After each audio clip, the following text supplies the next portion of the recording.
You feel this nervousness on the phone there? Sir, I've been trying to make an urgent phone call up there.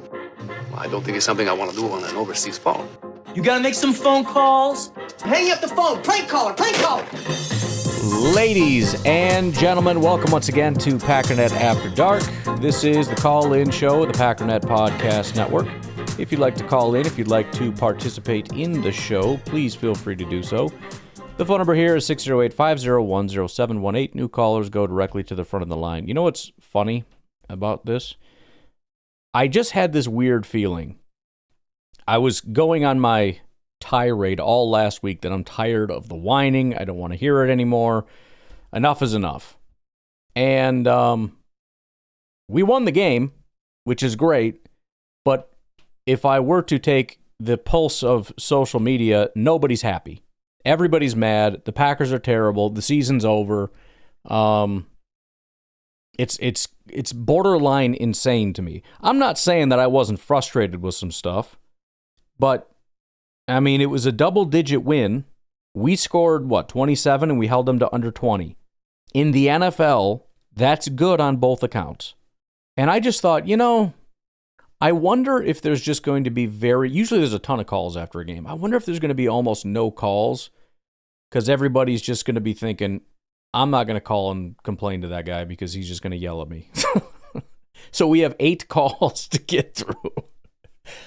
I appreciate it because you got to understand. Again, I get it. The whole game I was whining and complaining and all that. But that's what I do in private. I'm not going to go on social media and say crazy stuff. I'm not doing that because I understand how crazy it sounds. So you take a minute to gather yourself. And I swear I went on, and maybe that's my mistake, I went on social media. I was going to go on social media after that big conversion to Golden, like toward the end of the game, the last big conversion to Golden. He had a couple in there. Golden was on fire. And I wanted to just celebrate. I was going to go on there and be like, let's go, something. Everything I saw was pissing and moaning and whining and crying. And this team's terrible. Why? We don't even try. I wanted to just violently assault everybody. And I got to look at frickin' stupid Kurt Bankert's face every single time on social media. I never see him. He only pops up to whine and complain about the Packers. I wish he would go to... Can somebody hire that guy? Does anybody out there need somebody for their practice squad? He's got to be good enough for a practice squad spot, right? Especially considering Matt LaFleur only got rid of him because he didn't like him. It's not because of his talent at all. Somebody needs to hire that man. Give him a job to do. Give him something else to focus on. Give him a new team to go freaking talk about. Whiniest person on planet Earth. Oh my goodness. Anyways, let's go through these calls here. First call is from Chris from Alabama at 4:50, so we are into the game a little bit. I think everything's set. Here we go. What's going on, Ryan? Chris from Alabama. What's up? Oh, halftime, and we're up 10-0, and it don't feel right to me. Sure. Defensively wise, man, we good, but offense, we got to finish drives, and it just. And I think this is an important point to hone in on, because I don't know, but I have a feeling most people are going to say, yeah, the offense looked good, but the defense didn't. You got to remember how good the defense was in the first half. I'm not trying to completely excuse everything, but I also am not going to just pretend like everybody else is. And again, this is what we do when we get negative. We focus on the negative and we pretend that that's been the case forever, right? We ignore the part that they didn't do anything in the first half, and we ignore the rest of the times when they did things good in the season. None of that matters. They did something bad, and that's how it always is. I mean, I was doing this during the game. When Jordan threw that pick, he always does that. Every time he's under pressure, he always does. That's what I sounded like in my living room. Until I realized, it's his second pick of the season. No, he doesn't. He doesn't always do that. And the defense isn't always giving things up. And they're not always... I mean, again, if we're... And this isn't you, Chris. I'm using what you're saying as an example. Because what you're saying is true. The offense was struggling. The defense was not. So when we say things, let's be accurate, because when we're not, I'm not going to listen to you. If you call in, don't say always, or the defense was terrible. kind of only talking about the second half. It's still a problem. It's still something that needs to get figured out, and it clearly didn't. But you would never think, I mean, what you're saying right now makes no sense if you're reading social media right now. No sense whatsoever. Jordan was on fire. The offense was great. That defense is a joke. It's terrible. It's the worst. I mean, if you just read social media and then listened to Chris from Alabama's call, you'd be like, what is going on? That doesn't even make any sense.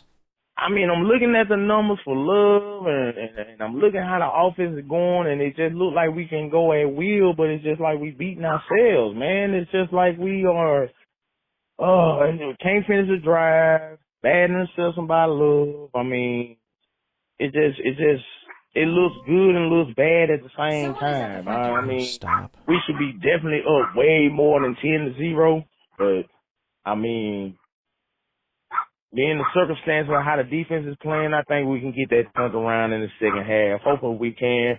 Like I said, Love is 12 of 17, 158. Numbers look good, but that one pick, that was just like, I don't know. I mean, I don't know how you gonna see that guy underneath right there like that, and I don't know. That was just like a bad play, and yeah. I mean, it's just drive stalling out, and I don't know, man.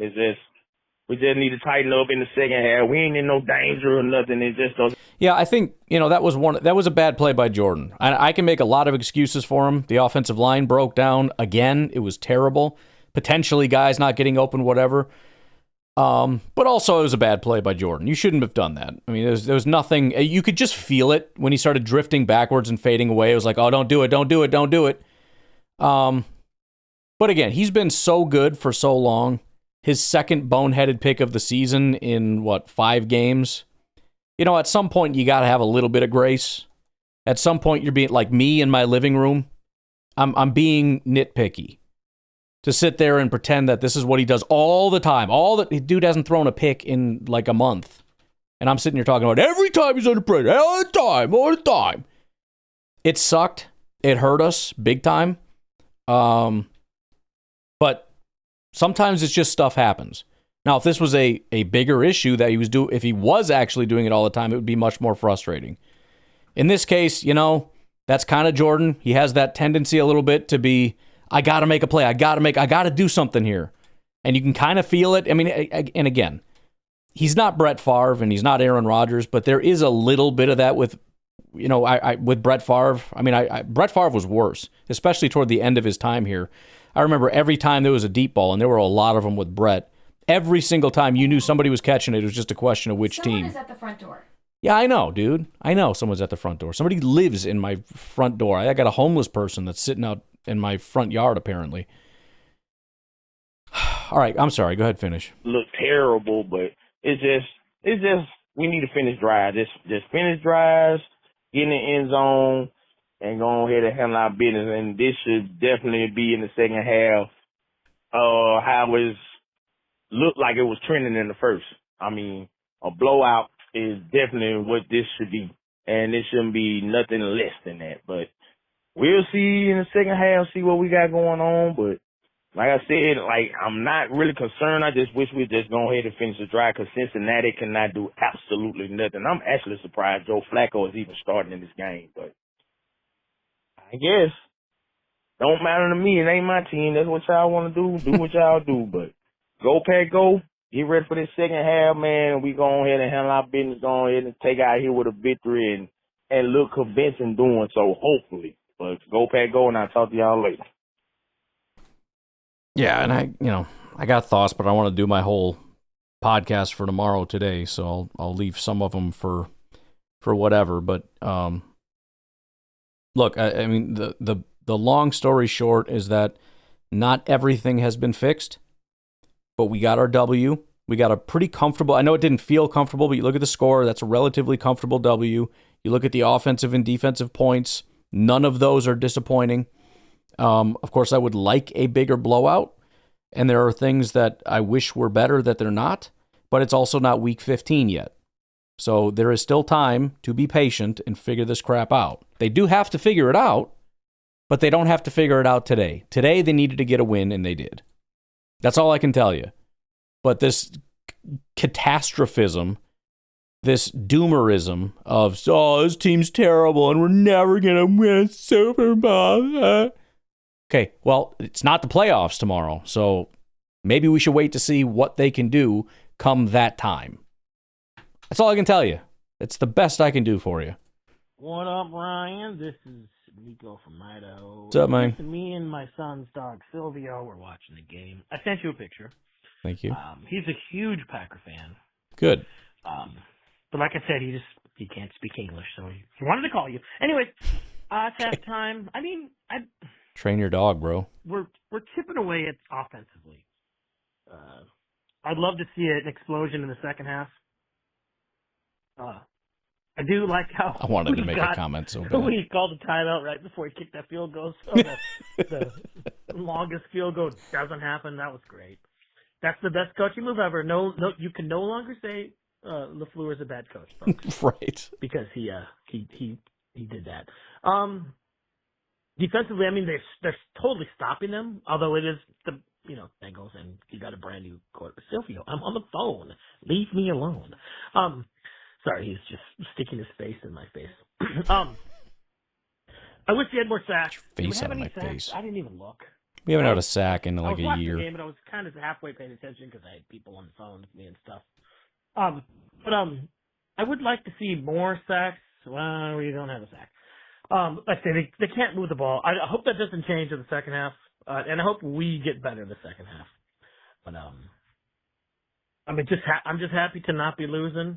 I would love to keep them scoreless, and I would love for some people to do some stuff. Golden had a couple of good catches. It was cool to see. More to come. Has Josh Jacobs even ran for anything? Hey, More to come. I mean, 3.3 yards. That's his deal this year. I don't know what's up with that. Yeah, so here, let's just keep going. Go Pack, go. And by the way, everyone calling this a trap game all week, I don't agree. Because, yes, it's a game we're supposed to win.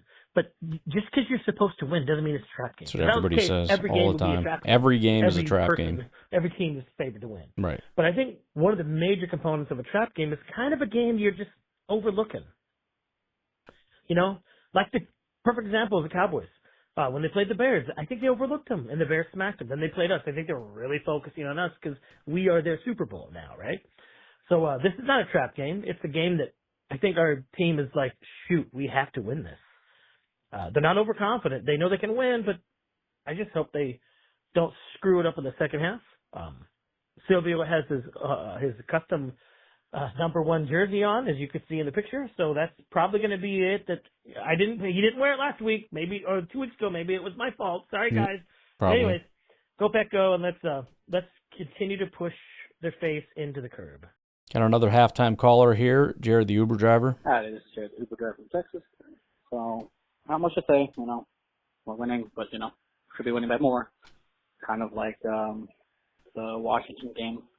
But we should look into a trick play where Zach Tom is. I was thinking the same thing. Receiver that can catch the ball. Yeah. That should be a play. Yep. I would love it. He made a great. catch. So, of course. All right. Holding on the kickoff return starting the third quarter. Cool. Awesome. Love it. All right. Go back up. Yeah.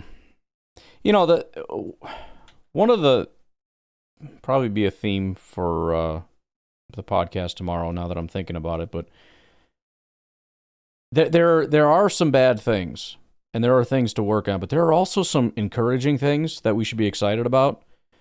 Special teams with their continued penalties and all that nonsense, which did get a little bit cleaned up, but how about Savion Williams, for example? I thought he was a phenomenal kick returner.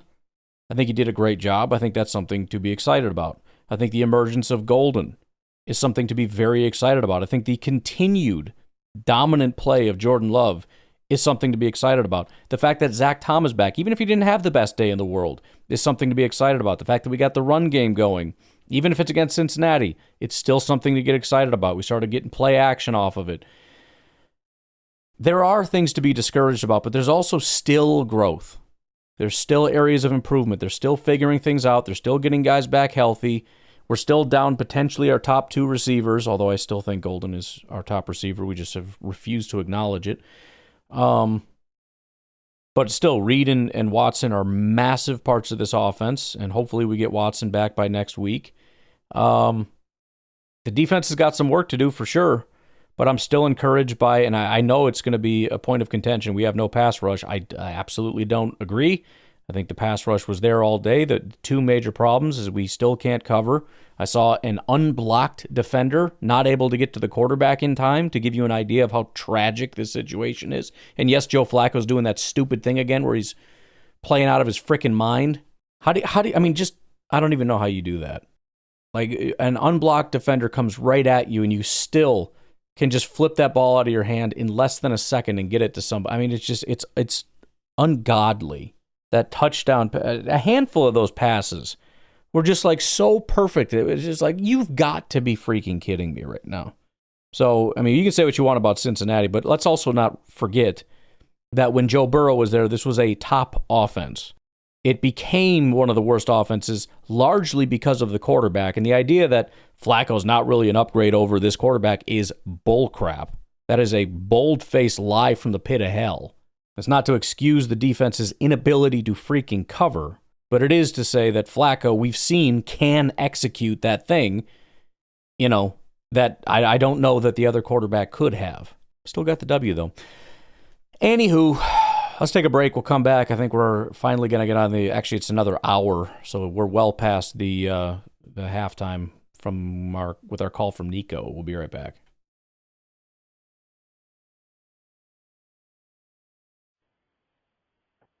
So the Bengals just scored, and then they got the 2-point conversion. And I know there's some stuff not being called, but literally every time Micah Parsons rushes the quarterback, he's being held. Every time. It's like every time.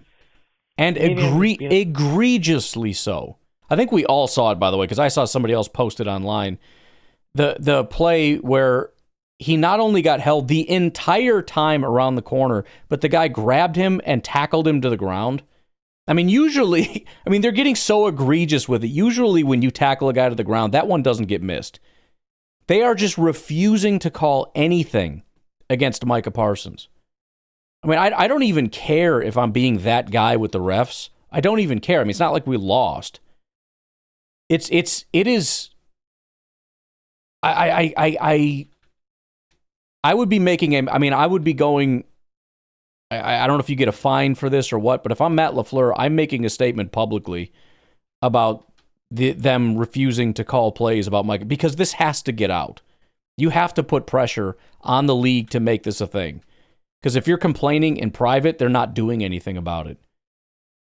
I mean, I'd put out a freaking highlight reel video of every time he's been held and every ref that's standing back there that hasn't called it.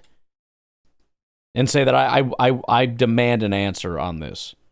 Because this is absolutely absurd. And you would have thought Matt LaFleur did that over the bye week. And if you had done it over the bye week, you would think that the referees would at least think to look in that direction. But apparently they did not. I mean, it literally... I know it's probably not literal, but I'm serious. Every time I look over there, he's being grabbed. Every freaking time. I mean, I'm very comfortable getting into conspiracy theory territory because this is absurd. And again, I'll even fully acknowledge that I don't know that it would matter all that much because the ball's still going to get out on time.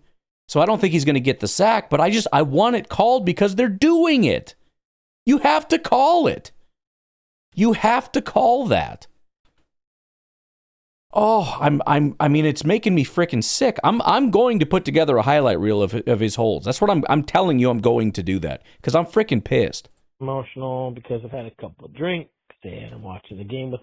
I'm gonna make a highlight reel and a freaking song to go along with it. Just ripping these freaking. Oh, I want to use so many bad words.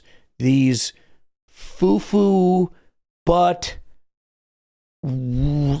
unintelligent. Referees, man. I hate referees. I'm just gonna. That's it. That's the blanket statement right there. They have made my life so miserable. I can't stand these freaking people. Puppy here. But it's ridiculous. And yeah, they've let some stuff go. Nixon was kind of rough with a couple times, and look, yeah, to your point, sometimes the referees kind of let some stuff go, and I think most of us like that, as long as you call it fairly. But that doesn't include holding. That's just kind of like general pushing and shoving type stuff. Grabbing a guy from behind, that's not like let him play there, ref. That's not a thing. That doesn't fall under that umbrella. they didn't call it. They called a couple that he probably should have been called. But every time Parsons is close to the QB, he's getting wrenched sideways, and they don't call it for a passing. I know Matt LaFleur is the coach for the NFL, and he can't. They can't bash the NFL while they coach. Not for supposed the NFL. to, but you should. But at some point, you have to say this is absolute bull crap. 100%. I mean, the reason why he's not getting sacked is because he's literally just being held every time he's about to sack him. Well, and you're also, to that point, let's say there is like a fine or some kind of a thing that you can get in trouble for. And I understand it's not my money that I'm gambling with or whatever. I get that. But you also have to understand this. You're doing it not just for your team and so that you can try to get an advantage or whatever. You've got a pass rusher that's probably getting super discouraged right now. And you've got a locker room that's getting discouraged. And you as a coach need to stand up and just stand up for your team and say, my guys are getting robbed out here, and this is bull crap. They are holding my guys, and you need to do something about it. I mean, get behind your boys and make a statement. I mean, do as much as you can publicly without getting in trouble if you're that concerned about getting in trouble. But I'd borderline take one for the team here and just whatever is going to come down the pike, do it. Or have Gutekunst do it, or have policy do it. I don't care who does it, but somebody needs to step up and do something. Because right now you're getting absolutely screwed, and nobody cares, and nobody's doing anything about it, and you have to do something. That is, you paid a king's ransom for one of the best players in football, and he's being held every frickin' play. You can't let that continue. You cannot. I don't care if you as a coach need to run out on the field, grab that frickin' jag-off who stands behind the quarterback and say, I want you staring right here. And if you don't, I'm going to punch you in your frickin' mouth. Watch Micah Parsons. He's being held every play. Stop staring at the quarterback's butt, you frickin' loser. Watch the play. I don't know. Just kind of annoying. Obviously, we're still winning, and we could win this game, but it's just, I don't know. It's like they're, I don't know. It's not this big conspiracy theory, the NFL against. No, I'm ready for it. Give it to me. What's the dude got to do? I mean, every time he's about to sack the quarterback, he's literally being twisted sideways because the guy is clearly holding him and nothing. I don't think there's been one holding call on. No. The Bengals today. I could be wrong. I don't think Parsons is at a freaking holding call. I watch a game now. I look at other stuff on my phone while the announcers are talking, and then right before the play happens, I watch it. So I don't hear all this stupid crap that they say. That's how I've gotten rid of that. But I don't know. It's just every time there's a hold. It's not like I know there's a hold on every call. There's an actual holding on every play. But it's this is different. So obvious. This is completely different. I'm probably just being emotional and stuff. Nope. You're not. We better win this freaking game. Peace out. Go Becco. No, I'm legitimately ticked off because that guy is really freaking I mean, that's part of the reason I'm pissed about the coverage, too. It makes our pass rush look bad, and it's not. If you watch them, they're winning. Not every time, but a lot. They're winning a lot, and it doesn't matter. And then on the very few times where we have just enough coverage and we have just enough pass rush, guess what? He's being held from behind to give him that extra second. And oh yeah, there he goes, first down. I mean, toward the end of the game, that I don't know what freaking play it was when they got down into field goal range for that whatever. There goes Parsons. He gets grabbed from behind and tackled. No call. There is nothing more blatant than that. How do you miss that? It's absolutely absurd. Hey, what's going on, Ryan? What's man? up, dude? Chris from Alabama. I'm gonna go and get my phone call out the way. Got a minute and 3 seconds left in the game. This game is over. We're about to win this game. They're not gonna be able to do all this in no minute Yep. and less. So, By the way, that was the other thing I felt good about is when they had like a minute and a half, even though our defense was pretty disappointing at that point, the thing that made me feel good is all they can do to negate our pass rush is this dink and dunk bull crap. That's it. And I think it really falls on our defense to be able to make some plays because, I mean, unfortunately, we're being forced into a bend, don't break defense. And we're not, the benefit of that, eventually you get a fumble or a pick or something. We're getting none of those things. But the thing is, they can't play anything other than dink and dunk. We have too scary of a pass rush. So even when there was a minute left, they had to score twice. It's like, there's no way. And what did they do? They did dink and dunk down the field, and they basically ran out of time. Now, they did get some chunk plays down the field, but it still wasn't enough. They didn't throw any 20-yard passes. They're throwing these little dinky things. So they didn't have the capacity to do that. The bigger issue is the fact that, and part of the reason our offense didn't score more, we could have scored 40 some odd points or whatever. The defense was out there for entire quarters because they're doing their dink and dunk, and we can't get them off the field. I don't know how many third down conversions they converted or how many first downs they got, but it felt like as many as are humanly possible. It was if it's 10 to go from one side to the other, it was 10. 10 first downs in a drive. I don't even care if they didn't start at the 0. I just, it took forever to get them off the field. So that's what we got to figure out is if we can stop that, because teams are not wanting to take shots. They're too scared. So we're in a great position. We know what they're going to do. All they can do is run and throw these quick passes. Granted, a quick pass can easily go for 10, 11, 12 yards, but still, that negates a ton of stuff. That should make it a lot easier, but we got to figure out how to stop it. But yeah, by the end of it, I'm looking at it going, dude, they got to score twice and they have to get down the field? There's no way. There's no way. They're too scared to throw 20-yard passes. A little closer than what I would have expected or what I would have liked it, but I'll take it. Yeah, I'm not going to be a complainer, and especially in the win, and, say we should have blown them out or whatever, which I really do feel. Sorry, I keep stopping you, but this is my biggest complaint and going to be my biggest complaint with people that are going to be complaining this week. Hopefully not on here, and it's just on social media. I don't know. We'll see how the rest of these calls go. I'm staring at Beer Cheese right now. I feel like he's got some negative comments for me, but the biggest reason I don't want to hear it, even though I think there are genuine, legit complaints, is the fact that we have needed this win so badly. We haven't won since week 2. The Cleveland game was upsetting. The Dallas game was upsetting. Then we had a bye week. Then we have a whole other week. It has been a long time. We beat a team by double digits. The offense and defense, when you look at just the points, completely satisfactory, right? 27 points on offense is a great day. 18 points allowed on defense is a solid day. There's nothing wrong with either of those things. And we just I need positivity for a week. I need people excited for a week. I want to get excited for a week. I can't handle, after a win, hearing whining and complaining for another week as though we lost. I can't freaking handle that. Again, there are legitimate complaints, but let's not get overboard with it, and let's not just focus on the negative, please.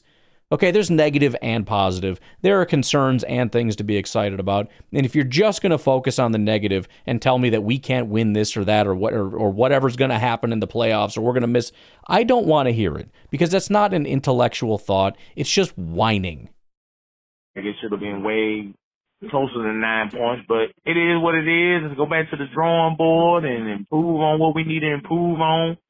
I mean, the next 4 games are kind of, manila like this, so we got ample opportunity to go ahead and make the adjustment we need to make to come out and be more crisp on offense. Defense, I ain't got no concerns. I know they gave up 2 drives, but 18.2 drives. I haven't checked the yardage or nothing like that, but I know it shouldn't be nothing crazy.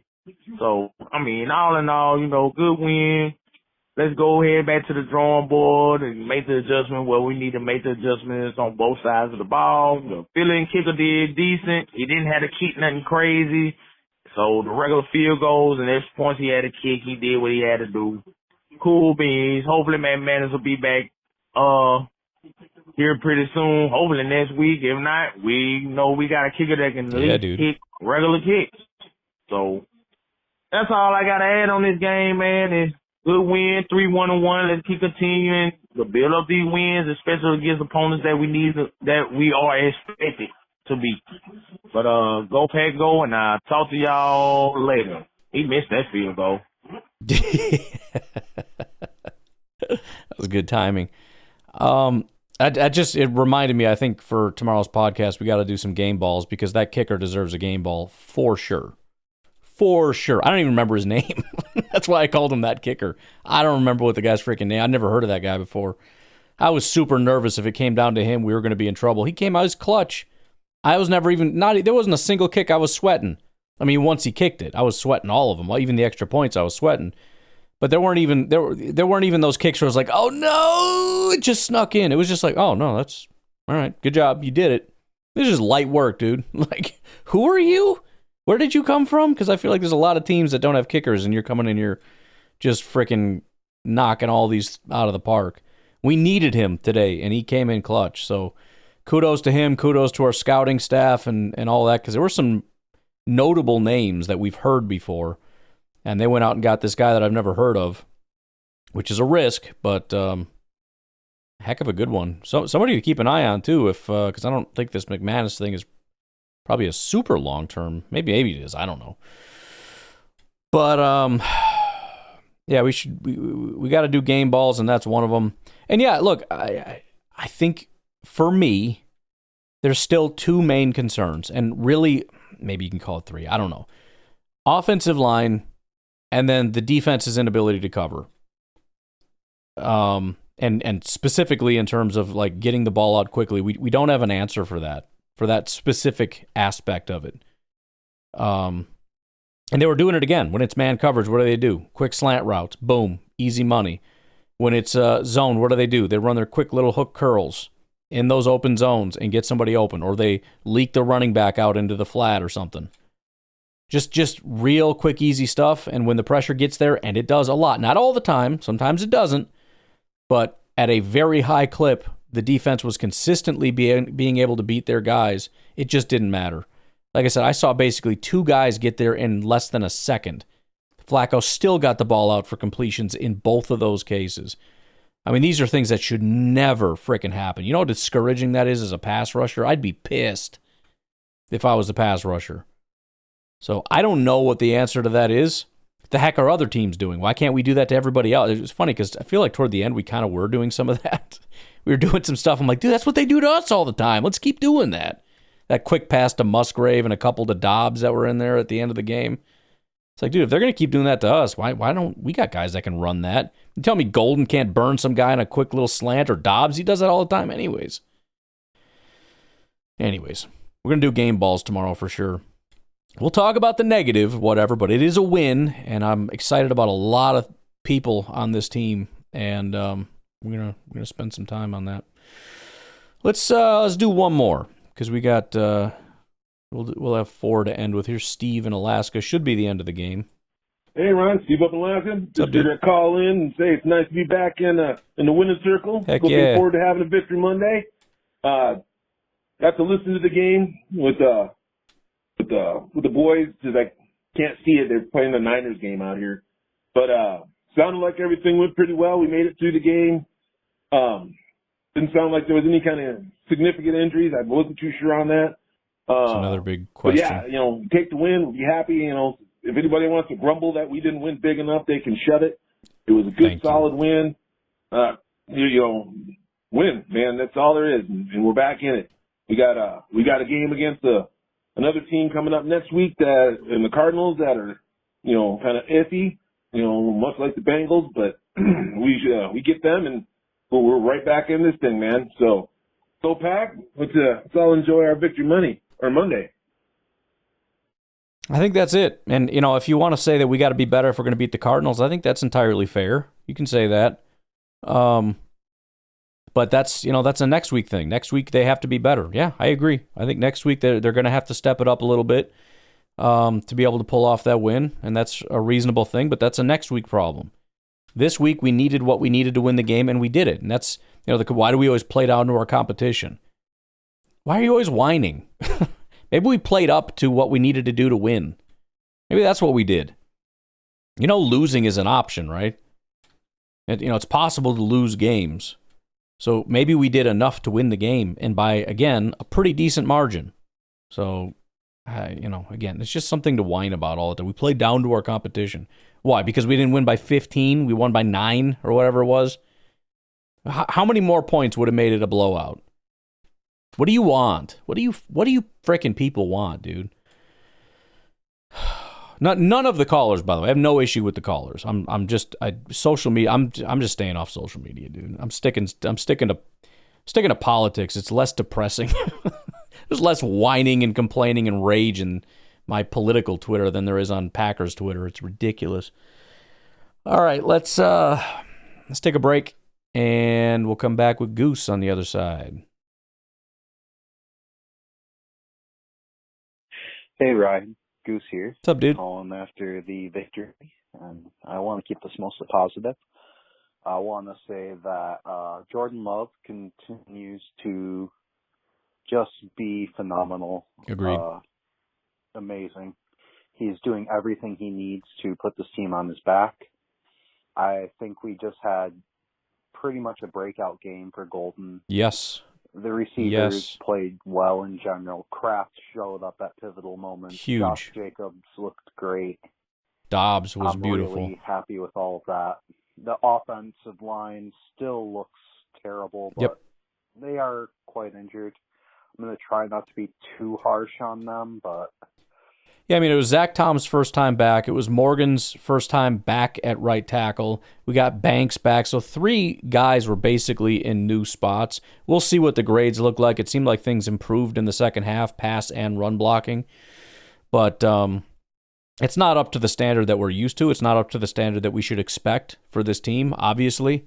But I do think it was a slight step forward, and again, it's essentially 3 new guys returning to those spots. Man, it's not looking good.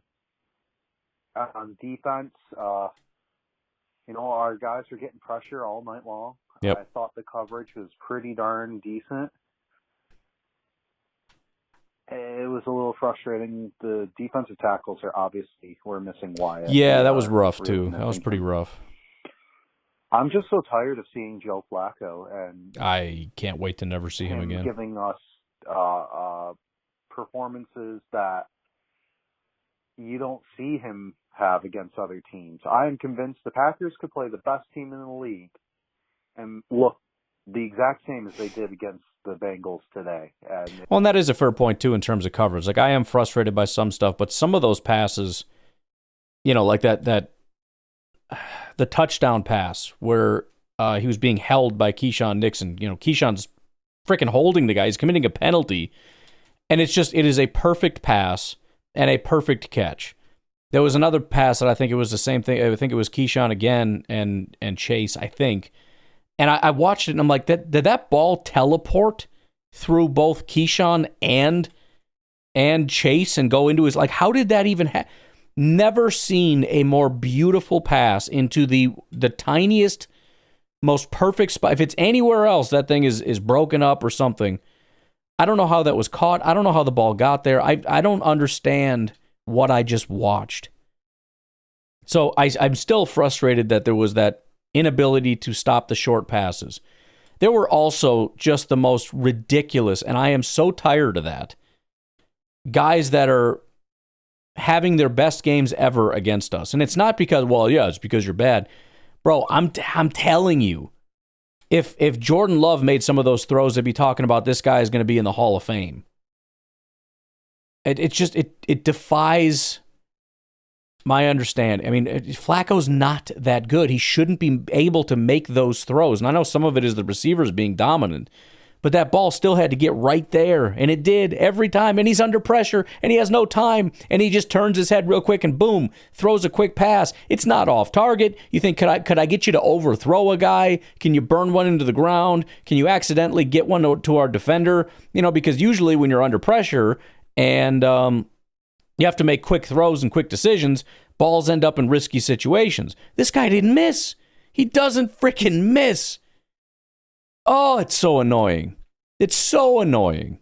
And again, that's why the bend don't break thing usually works, or I shouldn't say usually works. That's a completely stupid thing, and I ask for your forgiveness for saying that. That's what's supposed to happen with the bend don't break, if you can do it like with a good pass rush and whatnot, is that it just, you cause enough chaos, eventually something's going to happen. And he just never had that one mistake, never had that one air ball that went to our defender, never allowed any of that. It was just, the ball just kept going where it needed to go. Frickin' just idiot. Hate him. Him and the refs. Hate. I'm using a terrible word today, folks, and I apologize. I'm just upset. I'm upset at some things. It's just like, it doesn't seem to matter who we're playing. The game seems to be equally as difficult right at all times. And I'm well, and that's kind of the weird thing with that playing down to your competition thing. I don't know, man. I kind of feel like they're playing up to us a lot. You know what I mean? I'm watching a lot of quarterbacks. I'm watching, the Tampa Bay Buccaneers got a pretty good quarterback, and he's good because he makes these kinds of throws. And if Flacco had played like this his entire career, he would have been an elite quarterback his entire career. It's just stupid. And again, if we had played the other guy, he ain't doing that. Maybe he would have. Who knows? Again, it's like we had with that. Remember that 3-game stretch or whatever back in the Joe Barry days where we played these guys, and granted, our defense didn't play very well, but you still had like DeVito and everybody else making these Hall of Fame type throws. Like, I don't understand, man. We came into this like, oh, yay, we're playing a bad quarterback, and suddenly they're not bad anymore. Why can't you just be bad for us? You're bad for everybody else. Why can't you do that with us? Just a couple times, just a couple bad plays. That's usually what makes a bad quarterback bad. It's not that they're bad on every play. It's just that they can't get through 4 quarters without making 4 or 5 catastrophic mistakes. That's all I'm asking. Where are the 4 or 5 catastrophic mistakes? They just don't exist. Stupid idiot. Blame one Do more your time job. about this, and I'm sorry I'm going to complain about it, but it needs to be said, man, these refs, they just do not care. Thank you. About the Packers being held, about Parsons being held. Like, it just, you can watch almost any play, and I know they say holding happens on every play to some extent, but it seems like every play you can watch them just blatant holds constantly, and it's so frustrating to see that. That said, the team never gave up today, and I'm quite happy with them. If you took negatives away from this game, if you have to take one negative thing away from it, it just feels like this team is Sisyphus. Always pushing that boulder up the top, but never quite making it. Every game feels like that, and every game feels like if they don't fight down to the wire, they're going to lose. There's no, this game's over in the 4th quarter type of thing. Yeah. But go Pack go, and I'm real happy. And again, to be fair, unless you're talking about at this year, maybe Detroit, who's doing that? Again, as a Packer fan, we get frustrated because why can't we just put these guys away? Why can't we ever just put somebody away? That's a lot of games that are that way, right? How many games are just over just like that? I got to get the other game on here. What am I doing? Forgot about the freaking Lions-Chiefs game. But the Denver, right? Denver's a very good football team against the Jets. It was 13-11 in that game. Did you watch the Rams in Baltimore? It ended 17-3, which is, it's a 14-point win. It's not that big of a win, but did you see how close that was almost the entire game? How do you do that? The Rams have won, or the Ravens have won one game and don't have Lamar. And you couldn't put them away until the 4th quarter? How about Dallas losing to Carolina? Losing. Not just we couldn't put it away, you couldn't win. Indy won by 4 against Arizona. Seattle and Jacksonville was a close game. The Chargers and Miami. Miami is dog crap. The Chargers won by 2. At the end of the day, it's the NFL. Sometimes you're going to get blowouts. More often than not, you're not. And again, it wasn't that close. It felt a lot closer than it was because you understand, even if you're up by 14, you could be up by 10, which we were for a long time, and it doesn't feel like you put them away because it's like, oh boy, if they score, and then they get the ball back, and then they score again, oh, then we're going to lose. Well, yeah, if all those things happen. But you understand a 10-point win is a lot of points, right? That's kind of a lot of points. So there's that. Yeah, it was 9 points, 18-27. Third time we scored 27, by the way. And the other thing is, like I said, the offense and defense have had one bad game. Who had a bad game here? If you're just looking at points. So our defense has allowed 20 points or more one time this year. How angry am I supposed to be about that? I still have a couple concerns, but how much should I be sitting here just raging? Our offense has scored 27 points or more every game except one. How furious should I be at just my life right now? I think we'll be okay. Again, we got stuff to work on. I understand that this team probably doesn't beat Detroit, probably doesn't beat, I don't even know who's left that I'm supposed to be scared of these days. Eagles fell 2 games in a row, including to a bad team. Buffalo dropped to the Patriots. I mean, outside of Detroit, and we'll see what happens with them in Kansas City. If they lose here, then I know Kansas City's not exactly scrubs, but it leads to some questions, especially with all the injuries they've got and everything. Terry and Arnold's out. DJ Reed is out. Not just out on injury reserve. So again, these are just questions I would ask when we talk about playing down to our opponent, or why can't we put a team away? How often do you expect that to happen? Who's doing this all the time? And don't say, well, we never do it. That's not true. And again, you also have to tell me, how many points do you need for it to be an acceptable amount? Because apparently it's not 9, which is 2 scores. So 2 scores isn't good enough. What does it have to be? 14 points? 15 points? 20 points? How many is enough to say that you comfortably beat this team? Again, I understand all the frustration, everything that you're frustrated about. I was screaming in my living room. Trust me, I get it.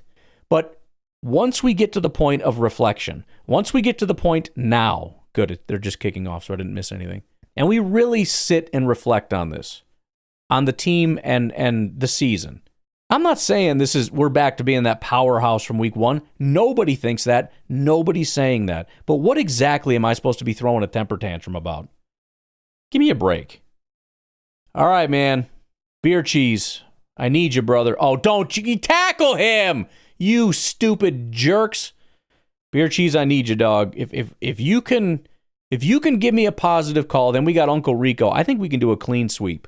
I thought for sure. I almost didn't want to do Packernet After Dark because I was like, they're all going to be pissy. I'm going to have 70 calls. Everyone's mad. It was 8.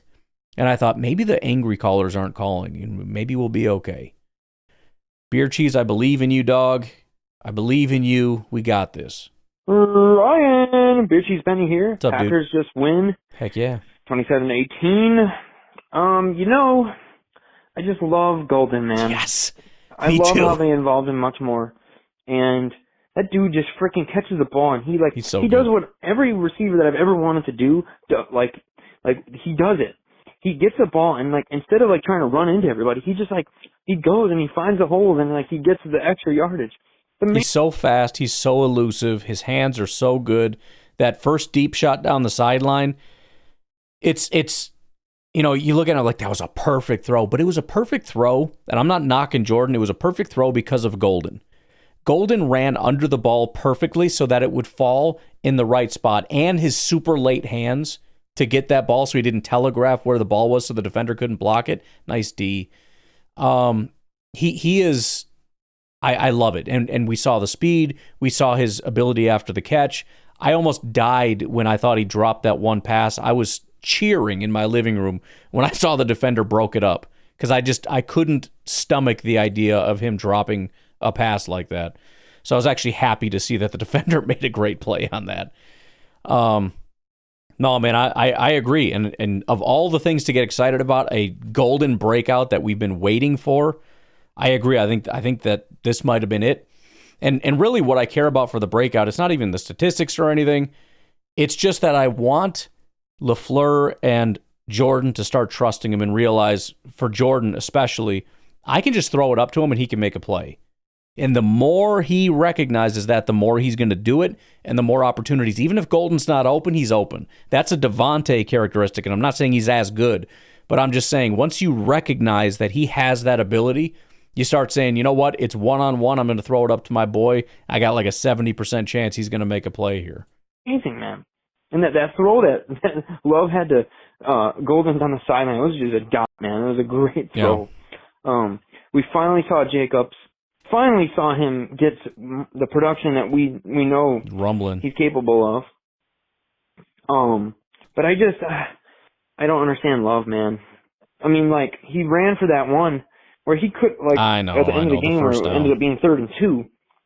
And he slides. I'm like, literally, if you just... And that was, I mean, it's similar to Dallas a little bit. Fortunately, we didn't lose the game, but those are those sort of like situational awareness things where Jordan is too focused on the clock rather than, he's like, oh, I'm going to run. Bro, I don't care. You get a fresh set of downs, it doesn't matter. You get out of bounds and stop the clock, okay, so it's first down. It's not quite the 2-minute warning yet, so you'd have to but you could run the ball 3 times. And you'd have the 2-minute warning, you'd burn their other timeout, you could have a third run, not saying you should do that, but you could do a third run, burn another 40 seconds, plus however many yards you're getting on all these runs, and even if you don't get a first down, you got a chip shot field goal and almost no time left.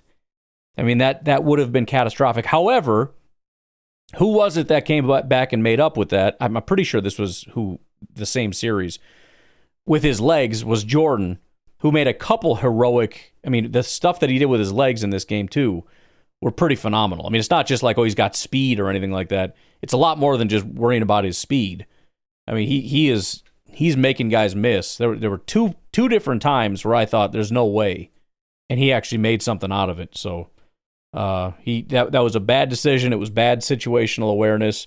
You need to get that first down. Don't worry about the clock so much. You wanted to slide it inbounds to preserve the clock.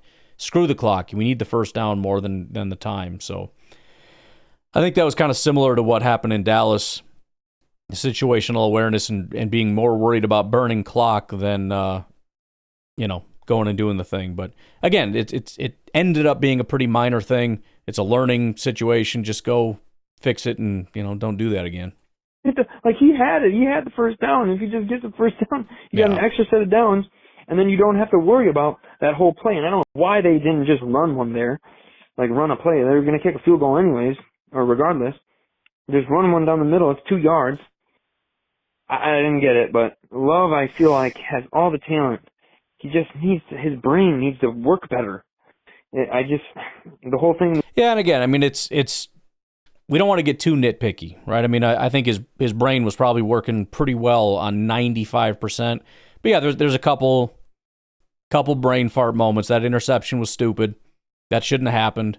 And the that slide shouldn't have happened. But in the grand scheme of things, and again, if he's making a bunch of mistakes, if he had a bunch of bad passes and a bunch of other stuff, I wouldn't be cutting him as much slack. You guys remember last year, I was not cutting him slack, and I was kind of arguing with you guys a lot about no, he's the problem, and he's doing. So if I felt like it was, I'd say it. But I think he's playing incredible football. There's a couple little nitpicky things in there, which, it's learning things, and you hope that he continues to learn. But even if he doesn't, if he has a couple brain farts a game, I mean, I would assume most quarterbacks do. So I'm not as worried about that. But we do need to kind of clean up the situational awareness at the end of the games a little bit. We talked about when he just goes, can, it's just a run. Like, everybody and their mother knows that it's going to be a run. But, I mean, I thought it was great. Defense, I thought brought pressure. I was confused as to, I mean, there was like no holding calls the whole entire game for both sides. And I'm fine with that if the refs are going to be consistent and not calling on either side. But, I mean, when it's so egregious against Parsons and all of our guys, like, and I'm sure, I'm sure. I'm not okay with it because we have to hold maybe one time because they have no pass rush. They hold every freaking play. So no, I'm not taking that trade-off. I'm sorry. I'm not doing it. Our guys were freaking holding too. Maybe they weren't. I don't know. I wasn't paying that much of attention. But I don't know. I just thought there really wasn't a whole lot of penalties, man. Yeah. The ones they called I thought were fair. But dude, this coverage has got to get figured out, man. I mean, guys just standing there like we're finally getting the pressure, like forcing the quarterback to throw, and then like the guy just catches the ball. I mean, like he's just like trying to get rid of it to the guy, and then our guys just can't even figure it out. I mean, I don't get it. But they did pretty good. Nixon was good, and he started pissing me off towards the end. Like he's it's not a penalty. It's like, yes, it was. Shut up, dude. Just freaking play the game. Nixon's discouraging because he makes some incredible plays, but then he also is out there kind of getting cooked once in a while. So sometimes, like, you freaking loser. Like, why can't you do things right? Like, why can't you cover? And then he goes, just makes these, like that one play down the sideline. It was another just like perfect pass and could have been a heroic catch, but he gets in there and punches that ball out. He's had a bunch of great breakups so far. I feel like he and Bullard are kind of in that for slightly different reasons. Bullard will do those plays that'll annoy me, but then he'll have like 4 or 5 plays where he's out there just lighting people up. So, you know, kind of up and down relationship with those guys. And Valentine too is kind of getting to be that way. I'm kind of discouraged a little bit, and to his credit, the guy hardly ever plays, and then for some reason at the end of the game they start throwing him in there. I don't know if somebody got hurt. Well, actually, I think was Hobbs out in this game. I think so. Maybe he was out there the whole time, and he didn't really get thrown at in the beginning of the game because I only saw him at the end. But yeah, they start catching passes on him, and I start getting freaking annoyed. And then he makes that big play at the end.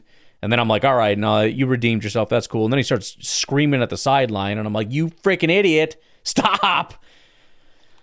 It's very up and down, very up and down. Lions are about to freaking score. I hate this team. But I'm glad we won, man. I'm just glad we came out of this bye. And we needed a lot to work on, but yes. Just, you know what I mean? So, go Pack, go. Let's freaking improve on these things. Offense needs to just be better, man. I thought the defense was fine, but go Pack, go. See ya. Well, yeah, I would almost reverse that, but again, it depends what part of the game we're focused on, I guess. But yeah, I think that's the moral of the story. We needed a win coming out of the bye. We need to get back in the W column. And the second part, we didn't fix all our problems. There you go. You learned everything you needed to learn. We didn't fix all of our problems, and we're back in the win column. There you go. You're all caught up. All right, Uncle Rico, 2 calls from you, and then we'll get out of here. Yo, Brian, it's your Uncle Rico. Yo. Oh, hold on. Okay. Too many nachos, dude. Oh, too many beers. No. Okay, I'm Okay. back. I'm back, buddy. Yep. How are you? Anyway. Okay. Game just got over a little bit ago. Packers looked 4th and goal. Don't I get thought this. they looked good. Dude, did you see that pass? Of course you saw it. From Love to Golden. Whew. Oh my Lord! Rolling to his left and right on the hands. The timing is coming. Why would you just dirt the ball, you stupid idiot? It's 4th down. What do you mean timeout? They called a timeout? I got the stupid game muted. Ugh. Together between those two, it's great. Anyways, people are having a conniption to Kyle because Love didn't get the first down on his scramble at the end of the game, and I was like, dude, I get it. It would have been nice, but crucifying the guy after he makes a throw like that? Right. You know, I mean, he's not Jesus. He's gonna make some mistakes. Right. Anyways, plus, my wife was pooping her pants because she thought the game was gross. In danger. It's like 2 scores in 2 minutes, not happening, never happening. Not with that offense. Requires a score, an onside kick, and another score, and one of them's got to be a touchdown. Not happening. Anyways, the game was in hand. It was fine. I think the Packers are looking pretty good. I think LaFleur ruined that kicker's life. I kind of felt bad for him. I did the guy too. Makes a record field goal, I guess, 67 yards. Is that a record? Anyways, it was kind of cool. And then it didn't count. So, well, it happens. Either way, go Pack, go. We're back on track, I think. I mean, it was only the Bengals, but I think Flacco played well. I think the Bengals played well. And the Packers played better. So, go Pack, go. Yeah, I think it's about it, and that is hilarious with that kicker situation, because I kind of felt the exact same, where it's like, obviously I want him to miss this, but I'm also going to feel really bad for him if he misses this. And dude gets iced and missed it. Oh, just beautiful. Just absolutely beautiful. All right, final call from Uncle Rico. Yo, Ryan, I forgot something. Anyways, the wife was having a cow. I heard. She pooped herself. The Packers not playing good enough. And I was like, kind of defending them, and she's like, well, Nixon played like crap. And I was like, he did not play like crap. He played well, I think. Very up and down. He was playing against Jamar Chase. And there's that. And then she changed her mind a Guy's little bit. Guy's a freak. Because, it's not like he was playing some fourth stringer. That's Jamar Chase. He's a good receiver. I just wanted to throw that in there. Honestly, I missed part of the game because I had to give my dog a bath and my antenna went out, and there's a couple things that didn't go right. But in the end, it was all good for me. All right, then. Next week, more Packers. Rico out. Stupid Lions. I'm going to turn this freaking game off. I hate the Lions. I hate their offense. I hate that they're good. 4th down. They had a play. They were not going to score. Oh, timeout. And they run another freaking play. Stupid idiot, moron, jerk, lion, moron, idiots. Did they score or not? I have this muted, and I don't know what's going on. I watched him score a touchdown, and they're still saying 4th, and now Goff's going back on the field. We're going to watch this together. I'm going to unmute this. Delay a game. Okay. Talk about brain farts and being stupid. So what? You kick a field goal now, right? Genius. It's going to be a frustrating game. All right. I got to go. I got to record Tamara's podcast. I don't have a song for you because it's already kind of late, and I got to get rocking here, so we'll work on that. Oh, by the way, I did upload a ton more songs. Let me see if I can find that Twitter tweet. I feel bad because I still don't have the Favre song that was requested. That has not been put up yet, but a ton of bangers here. 23 new songs are going to be added. Some of them I think are already up over at Spotify, iTunes, whatever. A few songs you may remember: the Nerds in Lambo, that kind of I'm a nerd song. Soy Fan Primero, should remember that. It was the one that was not in English. The Non-Factor song with Micah Parsons being a non-factor. Minister of Defense, which is one of my... There are a handful of songs that I legitimately are like some of my favorite songs I play on loop. Minister of Defense, the Reggie White song, is one of them. I freaking love that song. Still 21, which is an homage to Charles Woodson. 3 different songs making fun of J.J. McCarthy because they're all good. The Where Did I Put My Coffee song. An Aaron Rodgers song from a long time ago. The Goodbye to Jair song. Got a couple of older ones in there. Goodbye to Jair song. The song I made up when I said that the playoff seeding should change. Some of them I actually forgot about. But a lot of new songs. Some of them you never heard before because I didn't, I have to pick between a few and whatever. So brand new songs for you on there. Bangers all. Bangers all. All right, have a good one. Bye-bye. Actually, you know what? I will give you one. I'm going to give you one of my workout songs just because I can. I can do whatever the heck I want. I've, just give you a little insight. I've decided what I want to start doing for myself or for you or for whatever is making actual albums. So kind of like pick a genre, a topic, whatever, and then try to come up with, have the AI help me with like 10 different versions of that from that like artist. And I've been really digging the generations of Spirit Box. I don't know if you know who Spirit Box is, but I like their music. And so I have like 3 of them now for the album. It's a workout / Spirit Box album. And I'll start trying to release those as albums. So anyways, you all have a good rest of your night. I will talk to you tomorrow. Have a good one. Bye-bye. Fluorescent lights hum like a warning. Cold floor beneath uncertain feet. Every face a mirror of what I'm not yet.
was once a beginner who refused to give up.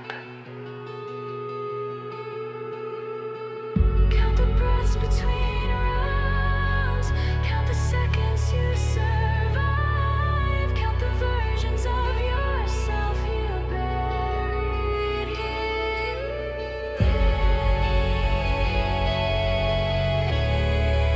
The dojo doesn't lie. The light shall show you.